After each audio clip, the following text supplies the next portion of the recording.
Hello friends, कैसे हैं आप सभी। उम्मीद है कि आप सभी अच्छे होंगे।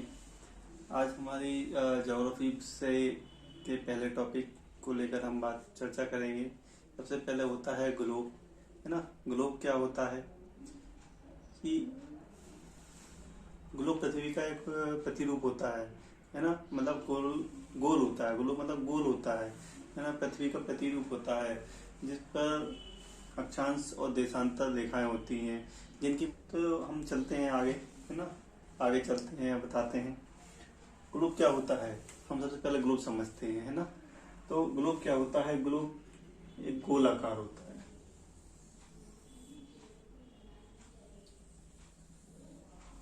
ग्लोब गोल होता है ना। तो ग्लोब, अब ग्लोब के मध्य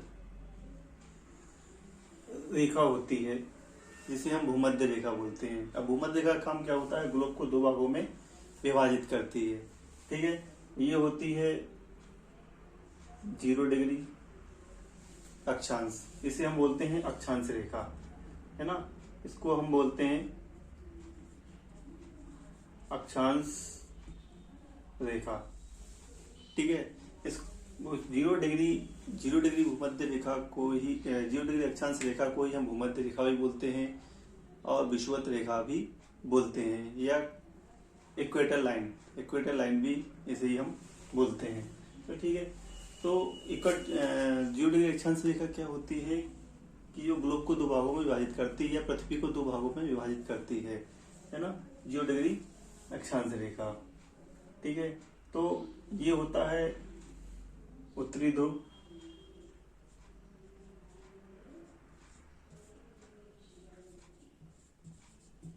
और ये होता है दक्षिणी ध्रुव। ठीक है, ये होता है आपका पूर्व, ये होता है आपका पश्चिम। ठीक है दोस्तों, तो ये 0 डिग्री होती है। इसके बाद आती है हमारी ये 23.5। इसके बाद आती है हमारी ये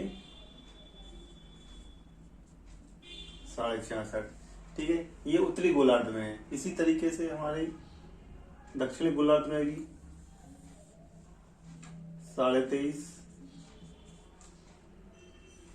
और 66.5 होती है, और यहाँ पर होती है लास्ट में 90 डिग्री यहाँ, और 90 डिग्री यहाँ। ठीक है दोस्तों, अब क्वेश्चन ये बनता है कि 0 डिग्री को रेखा को क्या बोलते हैं हम, अक्षांश रेखा। 0 डिग्री इस रेखा को हम अक्षांश रेखा भी बोलते हैं, भूमध्य रेखा भी बोलते हैं, और इक्वेटर लाइन भी बोलते हैं, और विषुवत रेखा भी इसी को ही बोलते हैं। इन सब ये सभी नाम एक ही लाइन के हैं, 0 डिग्री अक्षांश रेखा के। ठीक है दोस्तों, अब बात आती है इससे ग्लोब। अब ग्लोब क्या है। ठीक है, ग्लोब प्रतिरूप है। ठीक है, अब ग्लोब की अवधारणा कैसे आई, तो इसके हम बारे में बात करें तो ग्लोब काफी पहले आए थे कि एक भूगोलवेत्ता थे स्ट्रैबो 150 ईसा पूर्व में इन्होंने ग्लोब शब्द दिया था, है ना। लेकिन ग्लोब को बनाया किसने, एक जर्मनी के भूगोलवेत्ता थे, है ना। जर्मनी के भूगोलवेत्ता थे, इनका था मार्टिन बेहाइम, है ना। 1492 में इन्होंने ग्लोब को बनाया। ठीक है, तो जब से ये चल रहा है ना, तो ग्लोब होता है, नक्शा होता है। ठीक है, तो हमने ग्लोब की बात कर रहे हैं। ग्लोब भूमध्य रेखा, है ना। तो भूमध्य रेखा को ही हम इसको अक्षांश रेखा,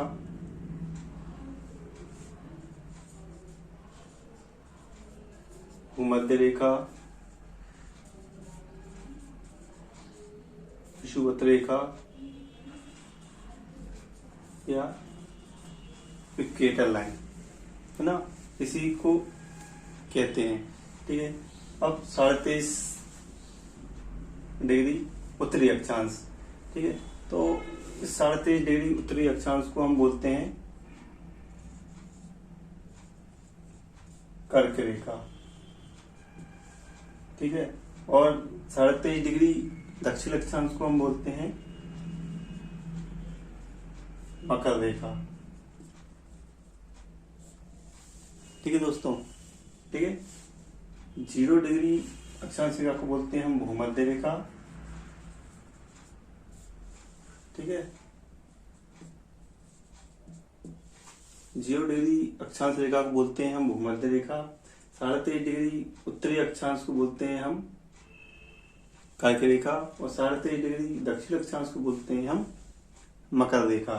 ठीक है, इसके बाद ये आता है 66.5 डिग्री उत्तरी अक्षांश, इसको हम बोलते हैं, ठीक है, इसको हम बोलते हैं आर्कटिक अक्षांश रेखा, है ना, इसे हम बोलते हैं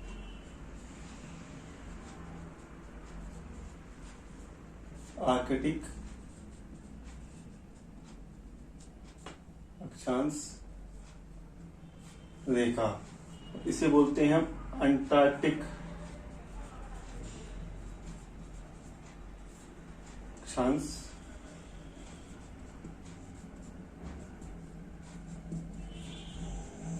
रेखा।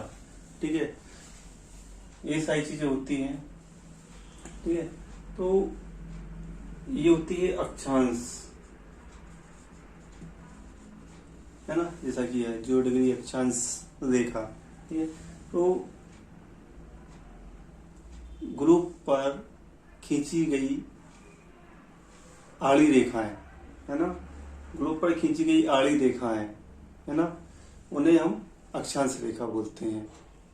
ठीक है, और इसी तरीके से ये खड़ी रेखाएं जो होती हैं,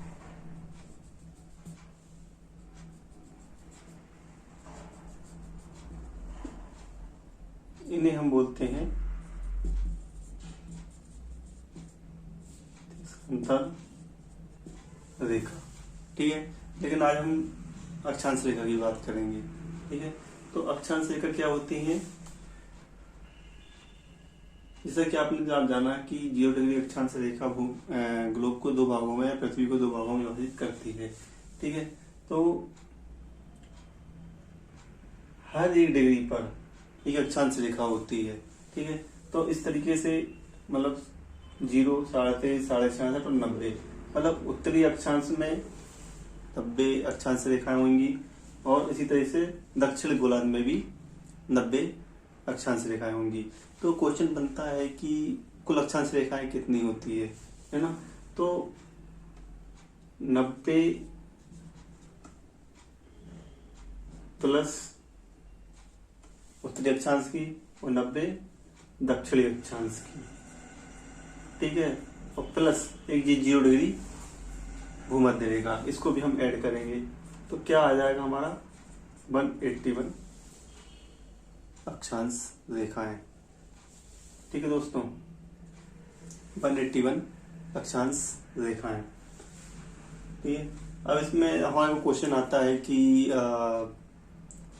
181 मतलब कुल अक्षांश रेखाएं कितनी होती है। यदि ऑप्शन में 181 आता है तो 181 ही लगाना है, और यदि 181 नहीं आता है, सिर्फ 180 आता है, तो 180 आपको लगाना है, और यदि दोनों आते हैं तो 181 को ही लगाना है। एक क्वेश्चन बनता है कि पश्चिम से पूर्व की भूमध्य रेखा की लंबाई कितनी होती है। इसकी कुल लंबाई, भूमध्य रेखा की लंबाई होती है 40,069 किलोमीटर लंबाई होती है। ठीक है, और 2 अक्षांशों की मध्य की दूरी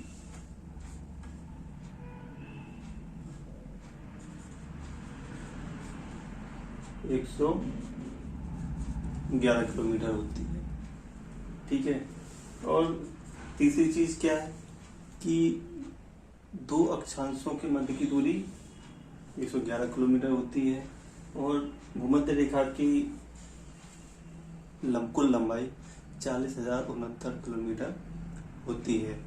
फिर हम आते हैं कि भूमध्य रेखा क्या होती है कि भूमध्य रेखा पर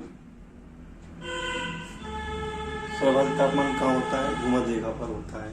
क्यों भूमध्य रेखा पर क्यों तापमान सबसे ज्यादा अधिक होता है? क्योंकि भूमध्य रेखा पर सूर्य की किरणें लंबवत पड़ती हैं, सीधी पड़ती हैं, है ना। वो सबसे अधिक गर्म स्थान कौन सा होता है? भूमध्य रेखा होती है, ठीक है। सबसे अधिक गर्म दिन कौन सा होता है ना। एक क्वेश्चन बनता है कि सबसे गर्म दिन कौन सा होता है, ठीक है। तो 21 जून को 23.5 डिग्री अक्षांश 21 जून को सबसे अधिक गर्म होता है कर्क रेखा पर, है ना। अब कर्क रेखा पर क्यों होता है कि 21 जून को सूर्य की किरणें सीधी 23.5 डिग्री अक्षांश पर पड़ती हैं, इसलिए यहाँ का दिन क्या होता है? बड़ा होता है और रातें छोटी होती हैं, जिससे कि एक तो सूर्य किरणें लंबवत पड़ती हैं, सीधी पड़ती हैं, और दूसरा अधिक समय तक पड़ती हैं। इसलिए क्या होता है कि यहाँ पे गर्मी अधिक होती है। गर्मी अधिक होती है मतलब दिन बड़ा होता है और रात छोटी होती है। और इसी के अपोजिट दक्षिणी गोलार्ध में रातें बड़ी होती है और दिन छोटे होते हैं। मतलब यहाँ पे गर्मी पड़ती है तो यहाँ ठंडी पड़ती है उस दिन, है ना। यहाँ दिन बड़ा होता है तो यहाँ दिन छोटा होता है। यहाँ रातें बड़ी होती हैं तो यहाँ छोटी होती हैं। यहाँ दिन बड़ा होता है तो दिन छोटा होता है, इस तरीके से, ठीक है। यहाँ 22 सितंबर, ठीक 3 महीने बाद ये सूर्य की किरणें भूमध्य रेखा पर पड़ने लगती हैं 22 सितंबर को, है ना। तो इस पर पड़ने से क्या होता है कि 23.5 डिग्री उत्तरी अक्षांश से 23.5 डिग्री दक्षिणी अक्षांश से, तो यहाँ क्या होता है? गर्मी डिवाइड हो जाती है ना। मतलब कि 22 सितंबर को भूमध्य रेखा पर दिन और रात बराबर होते हैं, और 21 मार्च को भी भूमध्य रेखा पर किरणें समान पड़ती हैं, सीधी पड़ती हैं, ठीक है। फिर आता है आपका 22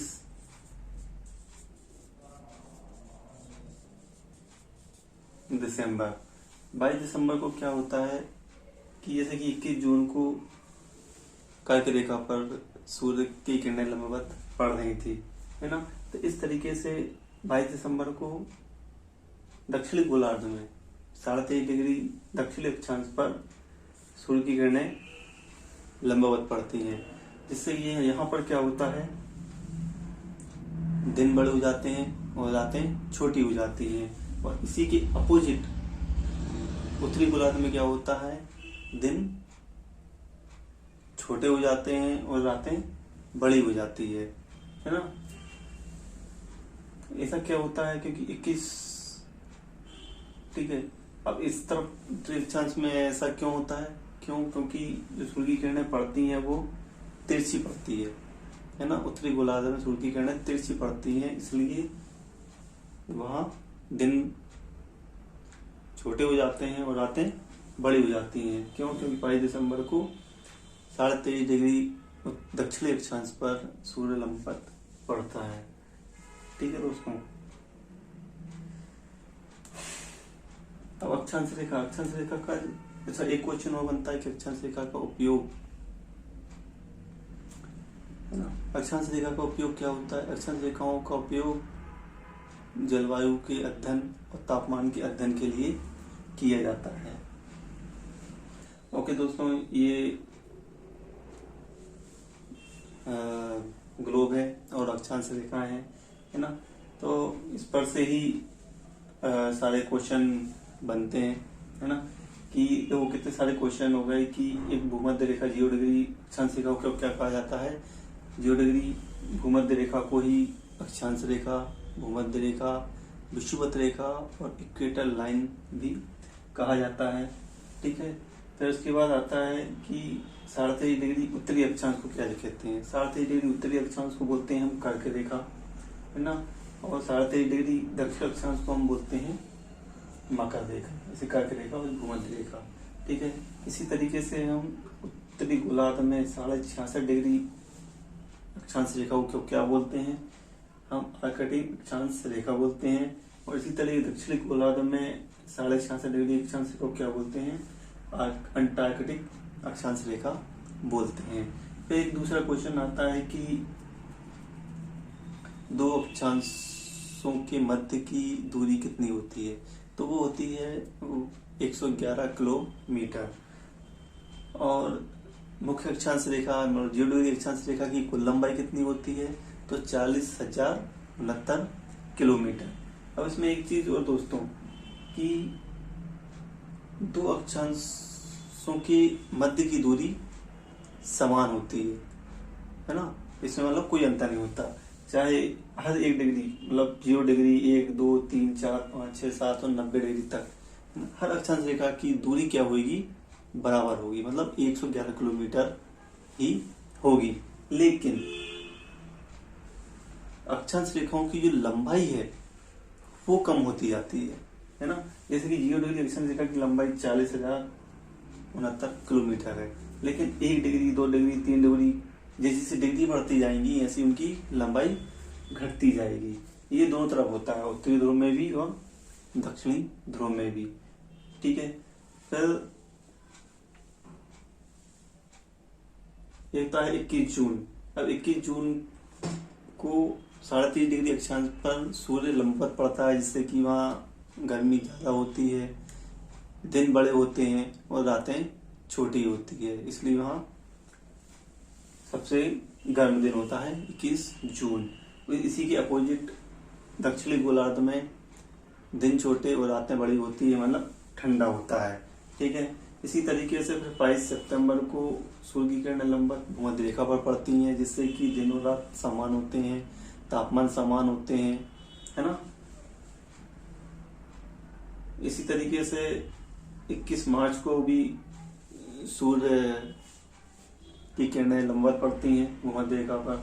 ठीक है। और 22 दिसंबर को उत्तरी अक्षांश रेखा पर 23.5 डिग्री उत्तरी अक्षांश रेखा पर 22 दिसंबर को सूर्य लंबवत पड़ता है, तो यहाँ का दिन बड़ा हो जाता है और रातें छोटी हो जाती हैं। उसी के अपोजिट उत्तरी गोलार्ध में दिन छोटे और रातें बड़ी हो जाती है। क्यों? क्योंकि 21 मार्च को यह पृथ्वी के झुकाव के कारण सूर्य की किरणें उत्तरी गोलार्ध में तिरछी पड़ती है ना, इस वजह से। ओके दोस्तों, यहाँ हमारा आज का टॉपिक कंप्लीट होता है। आई होप कि आपको समझ में आया होगा, है ना। बाकी हम नेक्स्ट टाइम और अच्छे से उसको समझेंगे, जानेंगे, है ना। और अगले टॉपिक को लेकर हम जल्दी आएंगे, है ना। ओके, हमारा टॉपिक था।